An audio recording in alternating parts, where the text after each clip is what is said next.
사람들은 인생의 목표나 방향을 무엇으로 세울까요? 어릴 때 꿈이 뭐냐라는 질문을 많이 하게 되고 어릴 때 많은 꿈을 갖게 되죠. 어린 시절 인생을 그리고 꿈을 꿀 때 주변에 누가 있느냐가 매우 중요합니다. 그렇죠? 부모를 보면서 또 선생님을 보면서 또 그렇지 않으면 형이나 누나, 오빠, 동생, 언니, 또 친구도 빼놓을 수 없을 겁니다. 바른 인생을 세우지 않으면 여러분 인생을 허비하고 허망한 인생을 살게 됩니다. 아시죠? 여러분 잘 아시지만 인생의 목표를 잘못 설정해서 첫 단추를 잘못 깨게 되면 그 삶이 비뚤어지고 잘못돼서 정말 허망하고 허무한 인생을 많이들 살게 됩니다. 그래서 인생을 바로 세우는 게 얼마나 중요한지요. 그렇죠? 인생에 여러분 방향을 한번 잘못 세우면 돌아오기가 어렵습니다. 그렇죠? 그래서 방향을 제대로 세워야 되고 바로 세워야 된다라는 거예요. 여러분 이름을 지을 때도 어때요? 과거에는 집안의 학렬을 따라 부모님이나 어른 세대가 짓는데 요즘은 드라마나 영화나 이런 데서 유행하는 이름을 많이 짓기도 하더라고요. 세대가 많이 바뀌었죠. 바로 이 사회 공동체가 추구하는 가치나 이념, 철학이 인생의 목표가 되기도 합니다. 정말로 우리 자녀들이나 여러분의 남은 생애가 얼마일지 몰라도 인생을 바로 세우고 또 다시 세우고 바로 잡아야 될 줄로 믿습니다. 여러분이 지금 세우고 있는 인생이 어떠세요? 정말로 제대로 가고 있다고 생각하세요? 아니면 잘 모르시겠어요? 여러분이 살아가면서 늘 기쁘고 감사한 인생을 살고 계십니까? 어떠세요? 늘 감사해요. 늘 나에게 소망이 넘쳐요. 환경이 어떠하든 다 기뻐요. 그러세요? 어떠세요? 여러분의 삶이 그렇지 않다면 혹시 내가 인생을 바로 세우지 못한다 할 수도 있다는 겁니다. 정말로 인생을 여러분 오늘 말씀을 통해서 다시 한번 점검해 보시고 바로 세우는 여러분 되길 주의 이름으로 축복합니다. 우리 그리스도인들은 어떤 것으로 인생의 목표와 길을 세워야 될까요? 여러분 어떤 것으로 인생의 목표와 길을 세우십니까? 우리가 요즘 여러 주에 걸쳐서 계속해서 묵상하고 있는 로마의 백부장 우리 고넬료라고 하는 사람, 이 사람을 우리가 묵상하고 있는데요. 고넬료는 하나님을 경외하고 많은 사람들로부터 칭찬을 받은 인물이었습니다. 그리고 천사의 음성을 들을 만큼 신앙심도 갖고 있던 사람이 고넬료였습니다. 뿐만 아니라 고넬료는 어때요? 가장 가까이 있는 집안의 식구들, 하인들로부터도 존경을 받았습니다. 그런가 하면 그의 일터에서 휘하 병사가 그가 백부장으로 있었는데 지금으로 말하면 중대장 정도 되겠죠. 그 휘하의 병사들이 그를 존경했다라는 거예요. 도대체 이 고넬료는 어떻게 삶을 세웠기에 이렇게 하나님을 경외하고 많은 사람들의 칭찬을 받고 또 천사가 나타나기도 하고 집안 식구들이 그리고 일터의 사람들이 다 존경을 하게 되었을까요? 우리가 이 말씀을 통해서 보니까 그의 종들이 이 고넬료에 대한 자긍심 또한 만만치 않았어요. 그렇죠? 대단히 아주 훌륭한 인생을 살았다는 거. 그러면 그가 무엇으로 인생을 그렇게 세웠을까요? 그가 어떤 기준의 삶을 다르게 살았을까요? 그래서 이 고넬료의 이야기는 우리에게 이 시대를 살아가는 우리에게 많은 메시지를 던져줍니다. 그래서 이 고넬료를 성경이 이렇게 많은 지면을 할애해서 계속해서 얘기하고 있는 이유가 있지 않겠습니까? 여러분 성경에 한 사람의 인생이 한 줄도 기록되기가 어려운데 고넬료의 이야기가 아주 10장에 굉장히 많은 부분을 차지하고 있습니다. 우리가 한평생 성공과 눈앞의 성공과 욕망을 쫓느라고 자기 인생을 바르게 세우지도 못한 채 정말로 단 한 번뿐인 인생을 의미 없이 허비해버린 뒤에야 가서 가슴을 치며 후회하면 안 되지 않겠습니까? 그렇죠? 오늘 본문을 통해서 고넬료가 어떻게 무엇으로 인생을 세웠는지 묵상해 보시면 여기에 해답이 있습니다. 여러분 꼭 오늘 해답을 다 붙들게 되길 주의 이름으로 축복합니다. 결론적으로 말하면 고넬료는요, 하나님의 말씀으로 인생을 세웠습니다. 아멘 하는 분이 별로 없네요. 고넬료가 뭘로 인생을 세웠다고요? 하나님의 말씀으로 인생을 세웠어요. 여러분 정말 기억하셔야 돼요. 하나님의 말씀만이 인생을 바르게 세울 수 있습니다. 아멘. 하나님의 말씀만이 인생이 제대로 세워진다는 거예요. 왜 그러면 하나님의 말씀만이 인생을 새롭게 그리고 제대로 세운다고 할 수 있을까요? 하나님께서 인생을 창조하신 창조주입니다. 이 땅을 만드시고 우리 인간을 창조하시고 우리 인생을 창조하신 게 하나님이세요. 태초에 말씀이 계시니라 그 말씀은 하나님이시라 말씀하셨죠. 여러분 이 땅을 창조하시고 우리 인생을 창조하신 분이 하나님이신데 그분의 말씀으로 돌아가지 않으면 우리가 인생을 바로 세울 수 없는 거, 이건 자명한 답이 아니겠습니까? 그런데 다른 것에서 이 해답을 찾으려고 하니까 어떤 답을 찾는 거예요? 오답을 찾는 거예요. 정답이 아닌 거예요. 인생을 정말로 바로 세우는 것은 뭐라고요? 하나님의 말씀으로 돌아가지 않으면, 창조주 하나님께로 돌아가지 않으면 정확한 정답을 우리가 세울 수 없어요. 다 정답 같아 보이는 오답인 거예요. 그러다 보니까 다 인생이 뒤틀리고 어긋나고 바로 되지 못하고 휘어지고, 그래서 결국은 허물을 느끼게 돼요. 여러분 하나님을 바로 말씀 앞에 선 사람은 절대 허물을 느끼지 않아요. 그리고 그의 인생이 코끝에서 호흡이 멈춰지는 순간에도 허망하게 느껴지지 않는다는 겁니다. 아멘. 인생이 감사한 거예요. 너무 감사하고 감격한 인생이 되는 거예요. 여러분 우리가 얼마 살지 모르지만 이렇게 돼야 되지 않으시겠어요? 여러분의 남은 인생이 너무 감사한 거예요. 나는 절대 허망하지 않았어. 내 인생은 정말 그렇게 저도 살고 싶습니다. 여러분도 그렇게 되길 주 이름으로 축복합니다. 그럼 어떻게 해야 된다고요? 창조주 하나님께로 돌아가야 돼요. 창조주 하나님의 말씀이에요. 말씀으로 돌아가야 되는 거예요. 베드로가 백주 대낮에 이방인의 집을 들어가야 됐어요. 여러분 이게 무슨 의미죠? 유대인들 앞에서 공개적으로 유대인의 전통과 관습을 파기하는 모습인 거예요. 엄청난 대단한 결단과 용기가 필요했던 행위였어요. 그렇죠?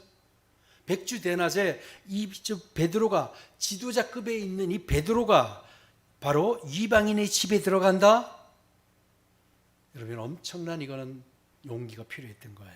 만일 한번 생각해 봅시다. 만일 이방인들 앞에서 베드로가 여전히 그들에게 들어가긴 들어가는데 주저하거나 또 그릇된 편견 때문에 조금이라도 머뭇거리다가 들어갔다라고 한다면, 그렇게 해서 복음을 전했다고 한다면 그들이 복음을 어떻게 들었을까요? 그렇죠?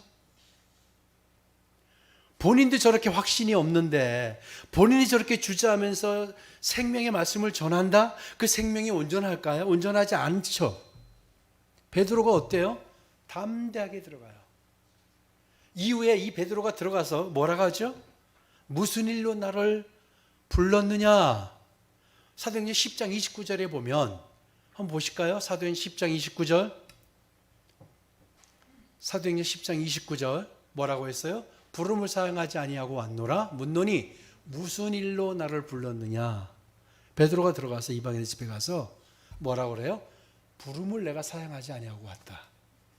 내가 부름을 사용하지 않고 왔는 묻노니. 근데 얘를 주저하고 머뭇거리다가 쭈삣쭈삣 다 들어가서 내가 부름을 사용하지 아니하고 왔노라 묻노니 무슨 일로 나를 불렀습니까? 라고 해보세요. 그 그림을 한번 생각해 보세요. 그러면 그에게 거기서 생명이 나올 수 있겠습니까? 우리의 삶이 마찬가지예요.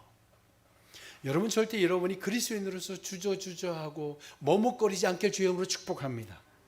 어느 곳에 계시든 간에 담대하게 부름을 사용하지 아니하고 내가 왔다. 묻노니 무슨 일로 나를 불렀느냐? 이렇게 얘기할 수 있어야 됩니다. 여러분 이 말이 무슨 말일까요? 베드로가 왜 불렀는지 몰랐나요? 알았죠. 이미 베드로에게 하나님께서 환상으로 말씀하셨어요. 내가 부정하지 않다라고 하는 걸 왜 네가 부정하다 하느냐? 라는 얘기를, 그래서 그가 그 종들이 오자 성령이 그에게 말씀하시면 그걸 깨달았어요. 그래서 왜 불렀는지를 알고 있어요. 그러면서 왜 나를 불렀느냐, 무슨 일로 나를 불렀느냐라고 물었던 것은 앞으로 일어날 일들이 무엇일지 잘 알고 있었다는 의미입니다. 그리고 베드로 자신이 유대인의 전통을 파괴하면서까지 이방인을 찾아왔다는 의미이기도 해요. 그리고 동족으로부터 이제 욕을 먹는 것도 내가 감수하겠다. 그래서 이방인들 앞에 서 있다라는 뜻이기도 한 거예요. 무슨 일로 나를 불렀느냐. 그러니까 여러분 이처럼 값비싼 대가를 치르더라도 복음을 전하겠다는 의지의 표현이 무슨 일로 나를 불렀느냐예요. 여러분 우리 그리스도인들의 모습이 이런 거예요. 분명히 여기서 이방인의 집에 들어가서 복음을 전할 때 그가 겪어한 일들을 알고 있었어요. 실제로 우리는 그 일들을 알고 있죠. 그러니까 예루살렘에 가서도 믿는 사람들 주사 그를 비방했잖아요. 그리스도인들은 뭐냐? 내가 그리스도인을 주장함으로, 내가 그리스도인의 정체성을 드러냄으로써 내가 겪어야 할 희생과 어려움도 감수하겠다는 의지가 있어야 됩니다. 이게 진짜 그리스도인인 거예요. 하나님이 원하는 사람이 어떤 모습이라고 도대체 모르겠다고요? 하나님이 원하는 모습이 이런 모습인 거예요. 내가 믿는다는 걸 드러내는 것 때문에 내가 어려움을 당한다 할지라도 이건 내가 감당하겠다. 이런 사람에게 어떻게 허망하고 허무가 느껴지겠습니까? 그렇죠? 자, 베드로의 이 질문에 고넬료가 이제 정말 한 번도 보지 않았던 일면식도 없었던 이 베드로를 왜 청하게 되었는지를 이유를 소상하게 밝히는 내용이 오늘 본문이에요. 오늘 본문을 우리 다시 한번 봅시다. 우리 30절, 우리 본문 30절을 보실까요? 30절. 고넬료가 이르되 내가 나흘 전 이맘때까지 내 집에서 제9시 기도를 하는데 갑자기 한 사람이 빛난 옷을 입고 내 앞에 서서 31절 말하되 고넬료야 하나님이 내 기도를 들으시고 내 구제를 기억하셨으니 사람을 요바에 보내어 베드로라 하는 시몬을 청하라. 그가 바닷가 무두장이 시몬의 집에 유숙하느라 하시기로 33절 내가 곧 당신에게 사람을 보내었는데 오셨으니 잘하였나이다. 이제 우리는 주께서 당신에게 명하신 모든 것을 듣고자 하여 다 하나님 앞에 있나이다. 아멘. 여러분 이 짧은 33절의 내용을 보니까 뭐가 느껴지세요? 이 말씀을 보니까요. 고넬료의 신앙이 남달랐다는 거예요. 그러니까 하나님이 천사가 이렇게 환상 중에 나타나잖아요. 그리고 이 말씀을 잘 보면 하나님도 고넬료에 대한 마음이 각별한 거예요. 하나님이 고넬료에 관한 마음이 각별한 게 다 이 본문에 묻어 있는 거예요. 고넬료도 하나님께 각별하고 하나님도 고넬료에게 대한 마음이 특별하셨어요. 바로 그 내용이에요. 그래서 천사가 나타나서 뭐라고 그랬어요? 하나님이 내 기도를 들으시고 내 구제를 기억하셨다. 아멘. 여러분 하나님이 여러분에게 나타나셔서 그래 내가 내 기도를 들었다. 내 헌신을 내가 보았다.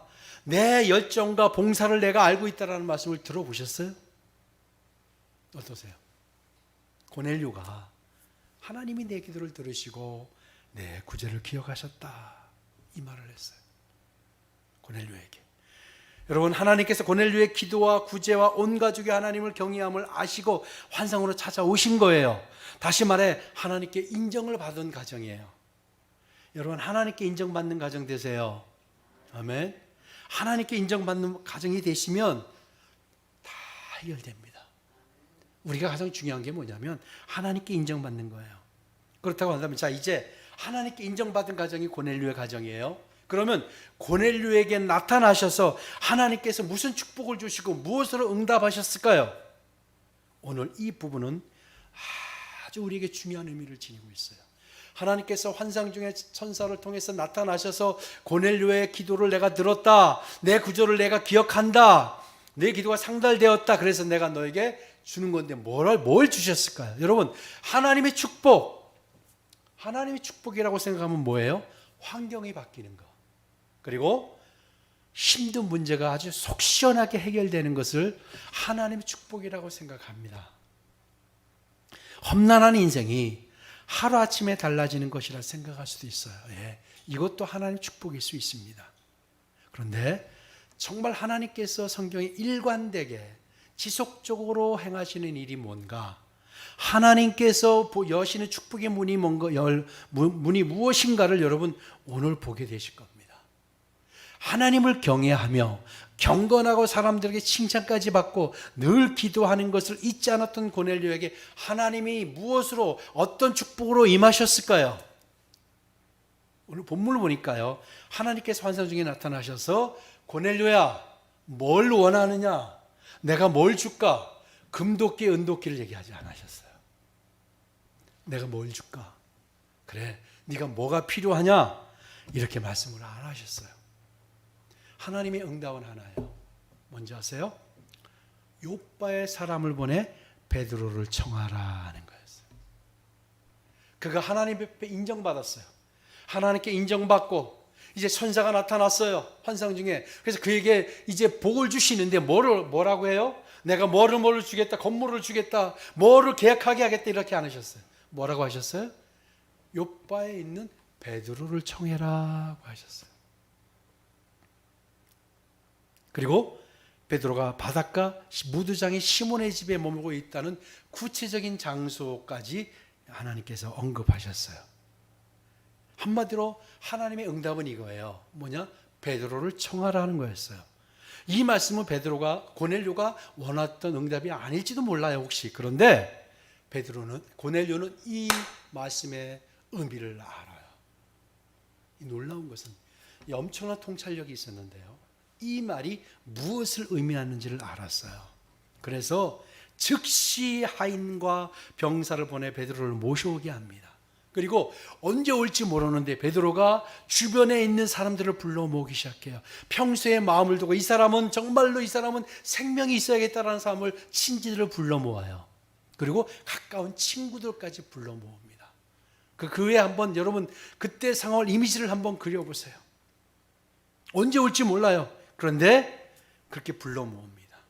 고넬료는 이 요빠에 있는 베드로를 청하라는 이 말씀을 듣고 정말로 표현할 수 없는 만큼 감격과 기쁨을 느껴요.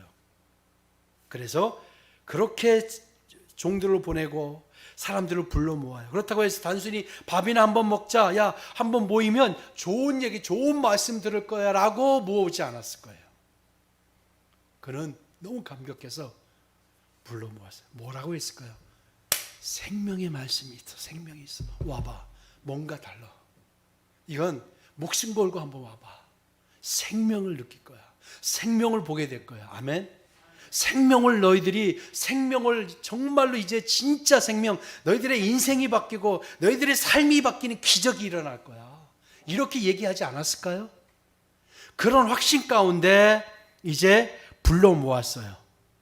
그게 어디서 알 수 있느냐? 33절을 한번 다시 보실까요? 보세요. 뭐라고 그랬어요? 베드로에게 주께서 당신에게 명하신 모든 것을 듣고자 하여 다 하나님 앞에 있나이다. 아멘. 이 말이요, 고넬료가 베드로를 통해 듣게 될 말들이 한 번쯤 들어볼 만한 가치가 있는 이야기 정도로 여기지 않았다는 거예요. 그걸 뭘로 알 수 있느냐? 주께서 명하신 이 명하다의 이 헬라어가 프로스타소인데요, 이 말은요 바로 바르게 정리하고 세우다라는 거예요. 그러니까 주께서 명하신이라는 그의 말을 유심히 우리가 주목해 봐야 하는데, 유익한 말씀 정도가 아니라 하나님의 명령으로 이해를 해요. 이 고넬료는요 이 이야기를 하나님의 명령으로 이해하고 받아들였어요.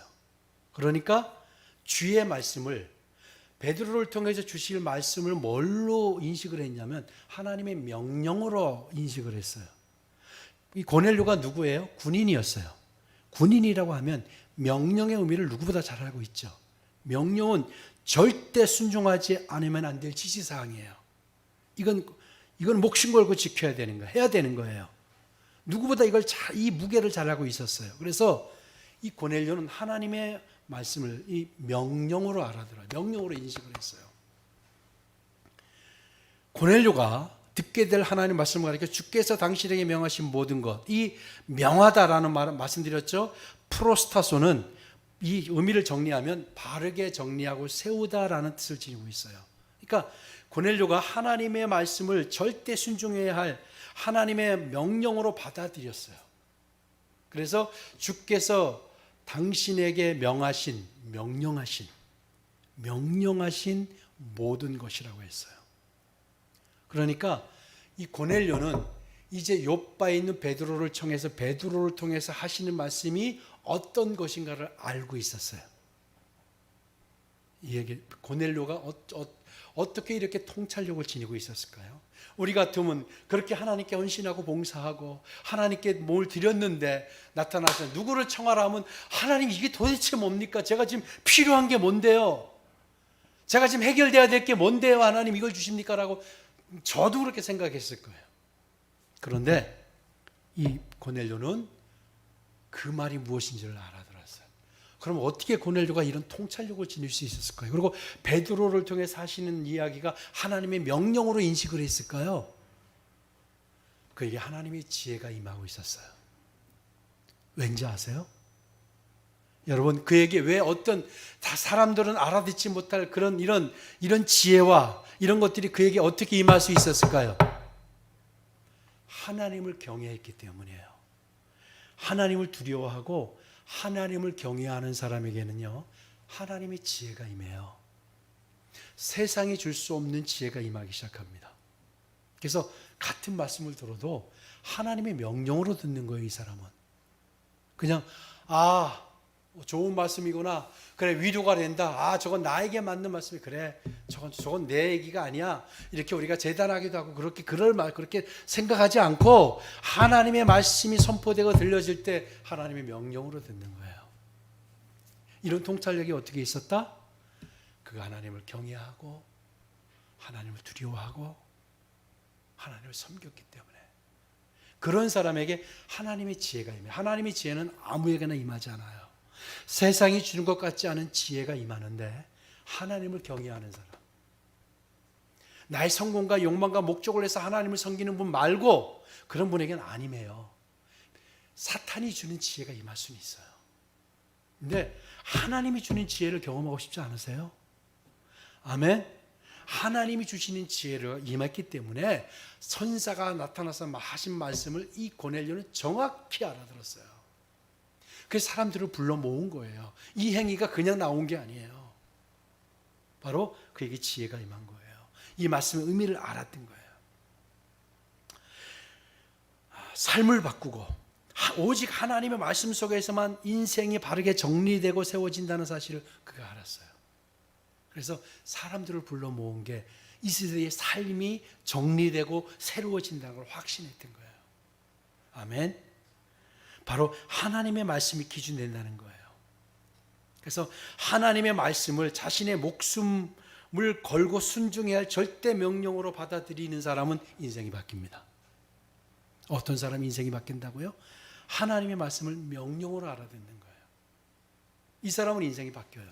근데 이걸 명령으로 알아듣지 않고 좋은 말씀, 유익한 말씀으로 받아들이는 사람은 절대 변하지 않아요. 유익한 말씀으로 받아들이는 건 기준이 나인 거예요. 내게 유익한 거예요. 근데 고넬료는 하나님의 이 말씀을 명령으로 받아들인 거예요. 그런 사람은 인생이 바로 세워질 수밖에 없다라는 겁니다. 아멘. 하나님께서 경건했던 고넬료에게 주신 복이 뭐냐? 어떤 문제를 해결해 주시는 게 아니라 하나님의 말씀으로 삶을 정리하고 세우라는 거였어요. 이게 그의 응답이에요. 여러분, 이게 무슨 응답일까요? 근원적인 응답을 주신 거예요. 아멘. 삶을 세우고 정리하는 거, 바로 이게 그의 축복이었다라는 거예요. 이걸 축복으로 안 거예요, 고넬료는. 왜? 하나님의 지혜가 그에게 임하는 사람이었기 때문이에요. 그래서 오늘 우리는 중요한 깨달음을 얻을 수 있습니다. 하나님을 경외하고 하나님께서 기억하시는 사람들에게 주신 은혜와 복이 뭐라고요? 환경을 순식간에 바꿔주시거나 문제를 말끔하게 해결해 주시는 것보다 삶을 정리하고 세우게 하시고 길을 열어주시는 거예요. 삶이 정리되고 바로 세워지면 다 여러분 해결이 되는. 그럼 여러분 우리가 우리의 삶이 나아지지 않는 건 우리의 근원이 바뀌지 않기 때문이에요. 근본적인 문제가, 근본적인 삶이 제대로 세워지지 않으면 잠깐 하는 이례적인 회복은 회복이 아닌 거예요. 인생 전체를 다시 바르게 세워주셨다는 것을 여러분 잊지 말아야 합니다.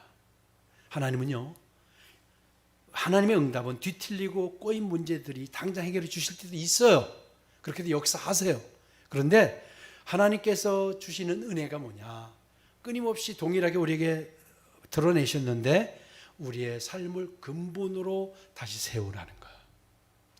우리의 삶을 근본적으로 세우면 처음은 어려워요. 그렇죠? 여러분, 안 하던 거 새로 하면 운동을 할 때도 너무 어려워요. 근육도 아프고 안 쓰던 근육도 하고 그러잖아요. 하나님의 말씀을 따라 삶을 세우면 너무 힘이 들어요. 안 하던 걸 하니까. 그런데 그걸 새로 세우면 평생 행복해집니다. 아멘. 말씀으로만이 우리의 삶이 새로워지고 정리될 수 있다는 걸 바로 고넬료가 알았어요. 여러분 시편 119편 105절. 시편 119편 105절 한번 볼까요? 네. 시편 119편 없어요? 네, 없군요.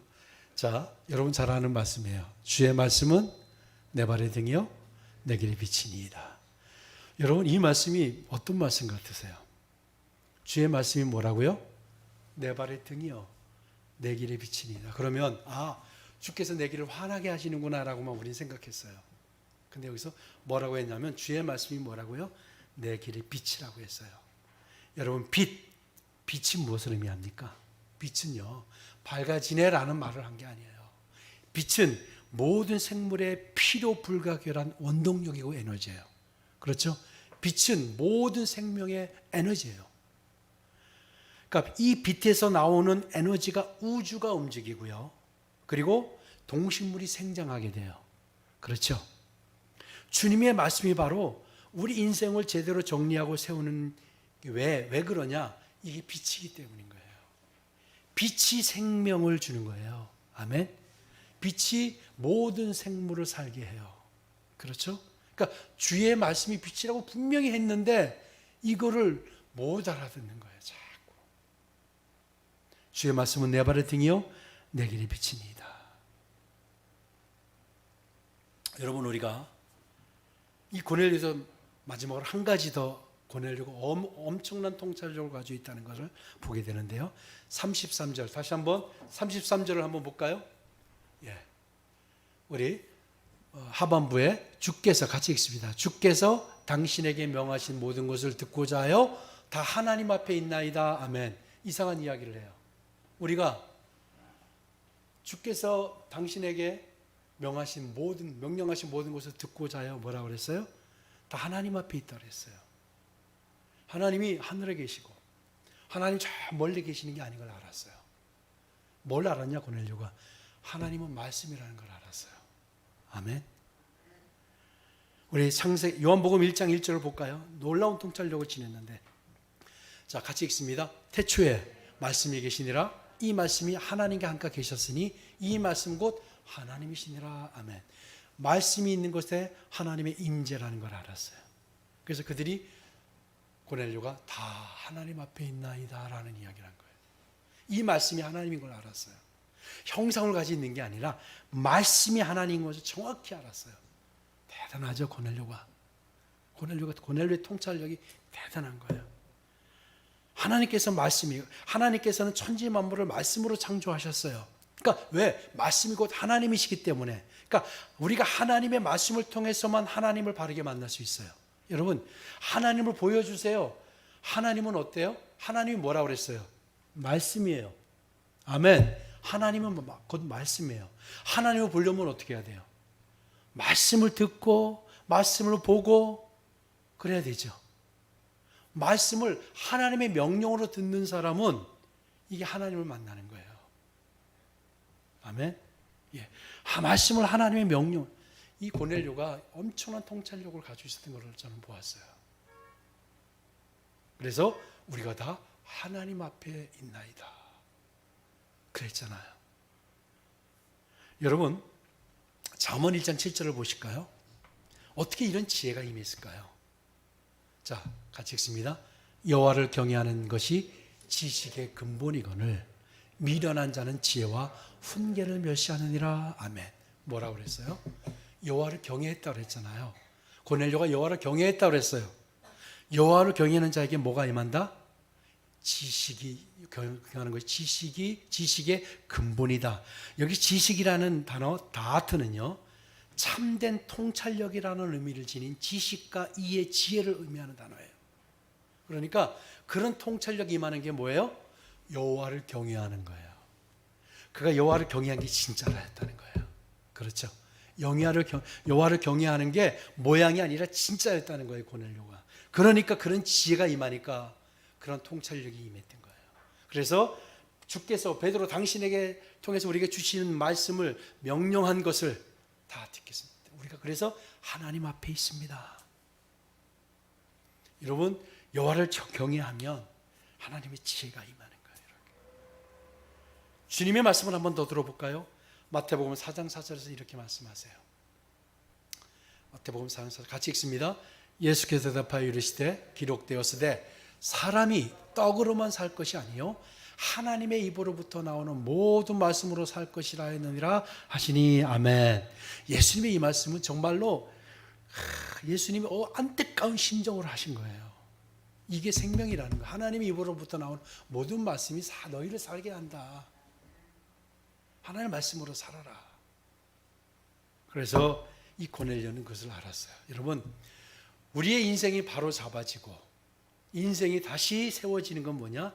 하나님의 말씀을 명령으로 듣는 거예요. 아멘. 명령으로 들으면 바뀌어요. 그리고 그 말씀이 다 이렇게 해서 다 하나님 앞에 있다는 심정으로 말씀을 받는 거예요. 저 말은 나에게 맞아. 저 말은 저 사람에게 맞아. 아니에요. 그렇게 접근을 하면 제가 안 변해요. 그건 어떤 거예요? 좋은 말씀으로 들려오는 거예요. 전 내 말씀이구나. 나의 주신 명령이구나. 이렇게 늘 듣는 거, 그러면 삶이 변합니다. 사람은 변하지 않는다는 것 우리의 말이에요. 성경에는 사람이 변했던 사실이 너무나도 많이 기록되어 있어요. 이런 사람들은 하나님의 말씀을 명령으로 들었음이 분명해요. 그러니까 이건 목숨을 걸고 지켜야 되는 지시사항인 거예요. 명령에 순종하는, 복종하는 여러분 되시길 주의 이름으로 축복합니다. 그래서 말씀을 그렇게 들으시길 축복합니다. 이제는 이 말씀을 내 환경에 적용하지 마시고요. 말씀대로 들으세요, 그냥. 그래서 그 말씀이 뭐라고요? 주의 말씀은 내 발의 등이요 내 길에 비치니이다. 나를 살게 하는 거예요. 생명의 근간이에요. 너무 잘 알고 있는 이야기지만 다시 한번 고넬료를 통해서 여러분하고 나눠보았습니다. 여러분 다시 한번 잘못되었다라고 한다면 정리하시고 다시 세우시는 여러분 되시길 주의 이름으로 축복합니다.